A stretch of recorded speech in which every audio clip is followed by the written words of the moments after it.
Isabela, patuloy ang pagbibigay ng relief goods para sa mga pamilyang naapektuhan ng Bagyong Uwan.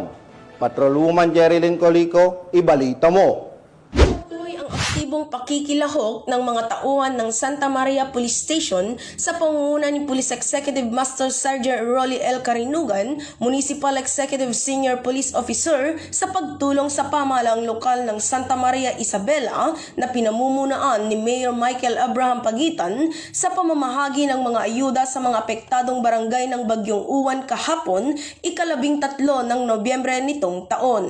Katuwang sa nasabing gawain ang mga miyembro ng Sangguniang Bayan at iba't ibang ahensya ng pamahalaan na nagbigay ng suporta upang matiyak na may parating ang tulong sa bawat pamilyang labis na napektuhan ng Bagyong Uwan. Ang aktibidad na ito ay sumasalamin sa matatag na diwa ng bayanihan, malasakit at pagkakaisa ng kapulisan at pamahalaan para sa kapakanan ng mga mamamayan ng Santa Maria. Patunay rin ito na ang bawat Pilipino ay may pagmamahal sa kapwa na siyang nagbibigay ng pag-asa sa oras ng sakuna. Ang bawat pag-abot ng kamay ay patunay ng ating PNP ay hindi lang tagapangalaga ng batas, kundi tagapagdala rin ng pag-asa at malasakit sa oras ng pangangailangan.